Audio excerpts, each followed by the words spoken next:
Hello, welcome back to Transformation from Within with Dr. Brown.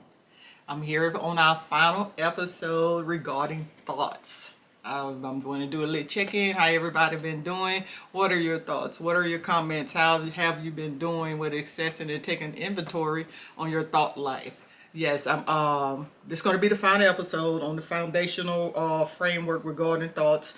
Before we move on into the emotions, yes, we're gonna go thoughts, emotions, behaviors. But I wanted to get the framework for the thoughts, give you that basic foundation so that you can have an understanding about how you can control your thoughts versus allowing your thoughts to control you. Last week, or shall I say the last video, I was discussing the cognitive distortions.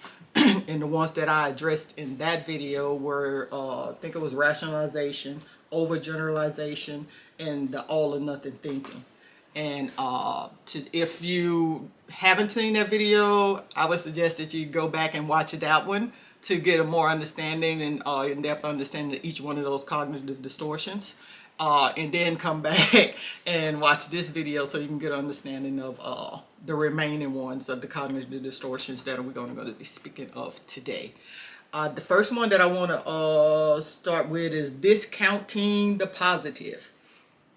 That is a cognitive distortion, and when we discount the positive in our life, it's a indication where we reject our positive experiences.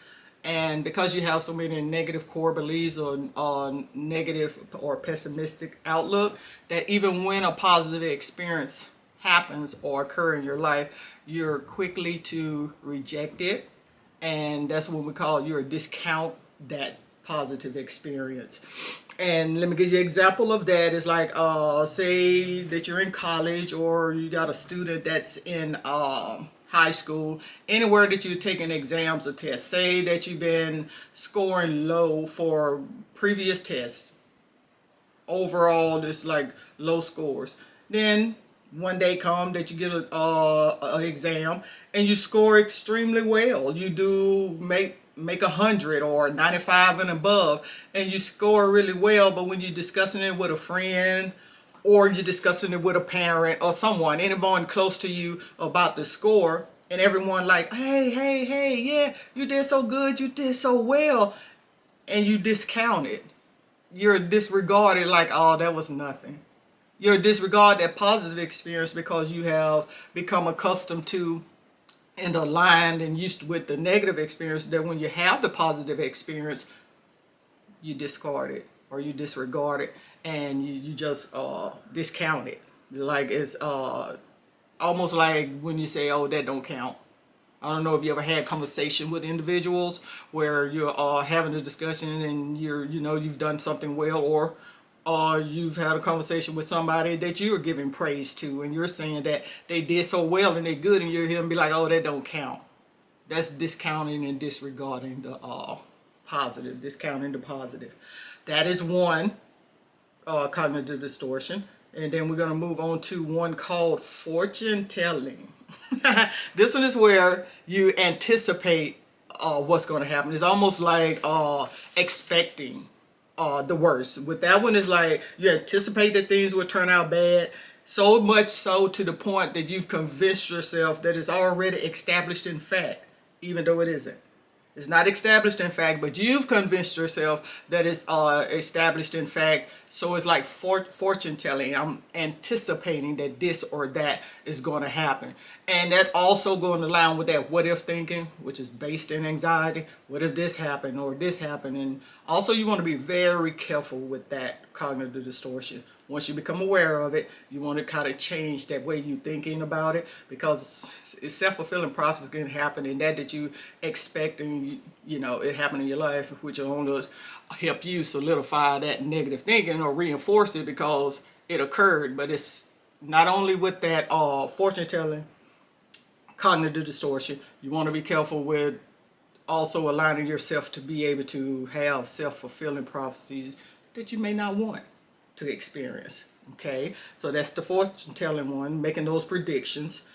And then we have another one called mind reading. This one often occurs in It's not exclusive to just this one, but it often occurs in relationships or partnerships when it's communication and mind reading. When it comes to the mind reading, it's rather than predicting futures events like the previous cognitive distortion that I mentioned, which was the fortune telling.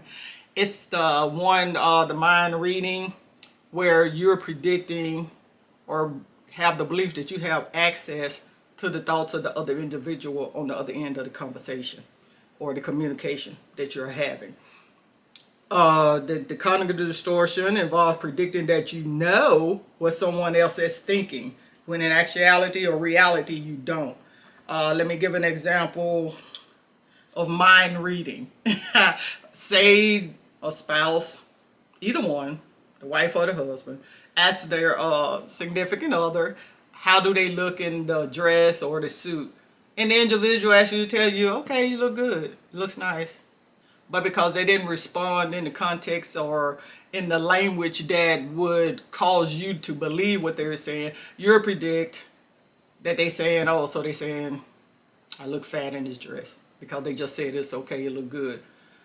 So then you go into this back and forth, or when they say, okay, you did well in something, or asking a question in a discussion, and if it's not the language that you perceive it should be, you'll do that mind reading and be like, oh, this is what they're thinking.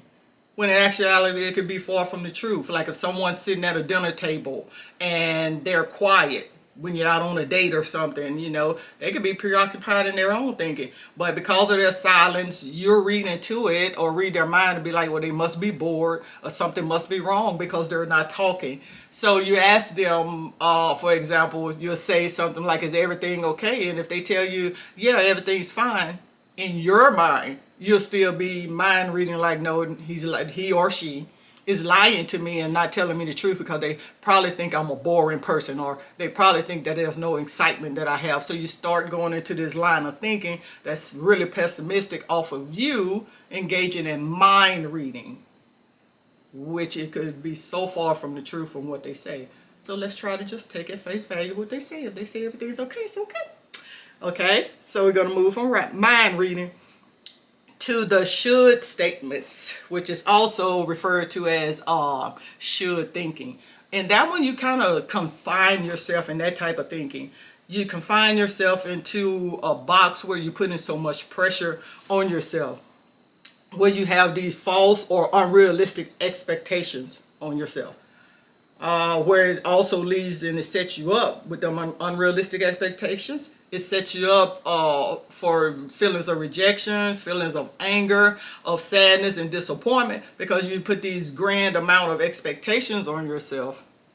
And when you don't meet those expectations, then you have these other different emotions and feelings that come up, and it frustrates you. And now you're in this state of, oh, I should have. You're putting strength. Some of the examples of the phrases that you hear that are indicative of should statements or the should thinking would be phrases like I ought to, must, has to, needs to, supposed to.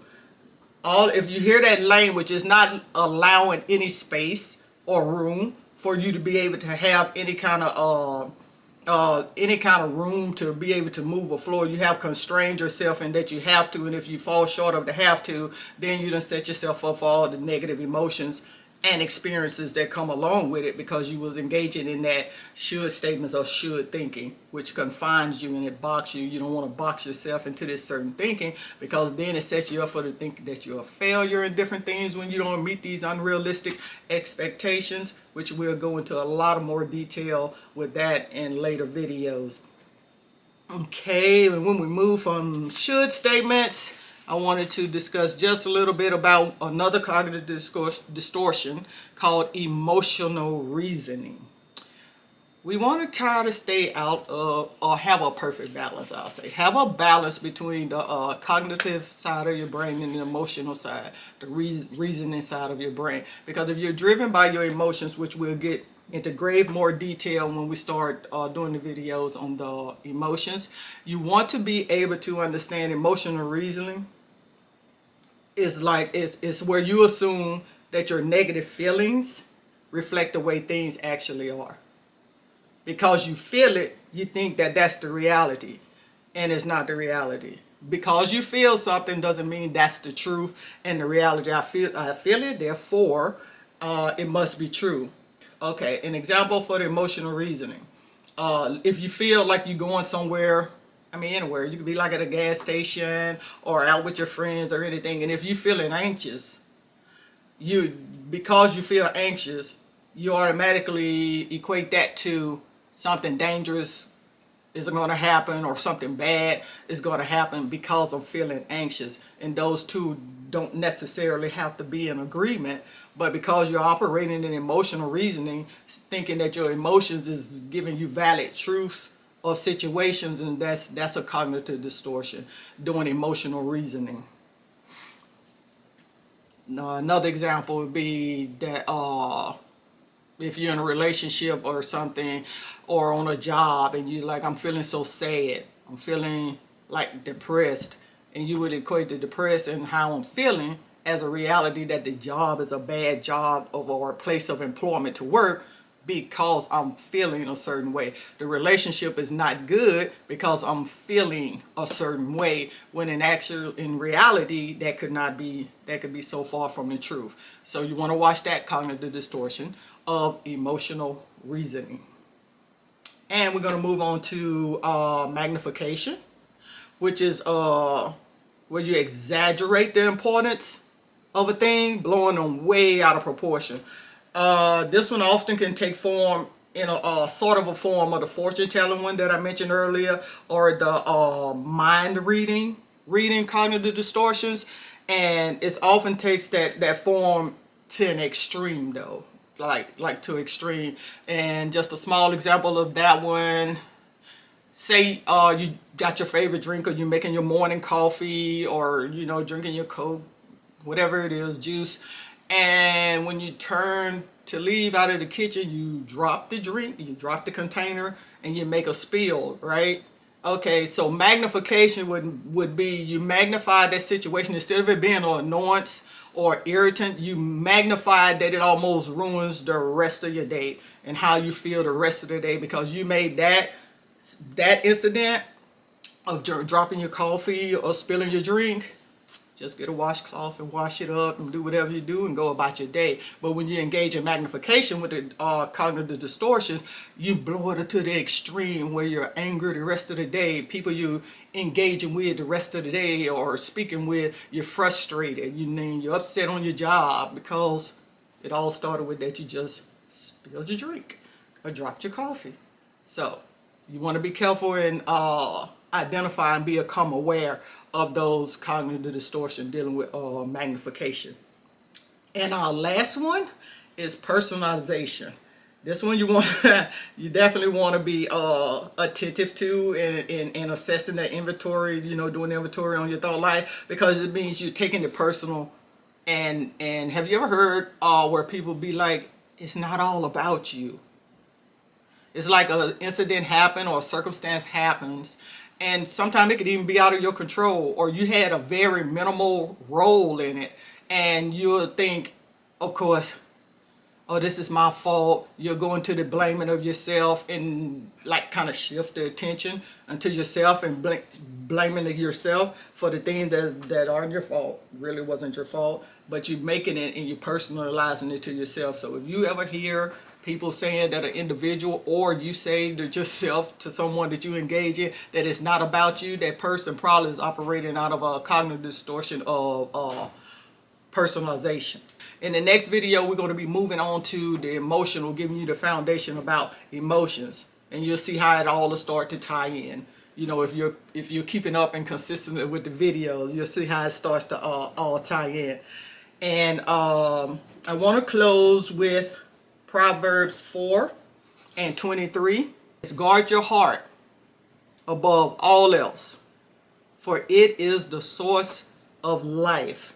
And there's another version, might be the NIV, that says, it's another translation, and it says, above all else, guard your heart, for everything you do flows from it.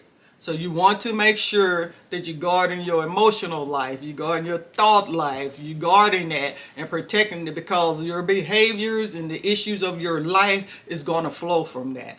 So I mean, if the scripture's telling you above all else guard your heart, I would suggest that you guard your heart.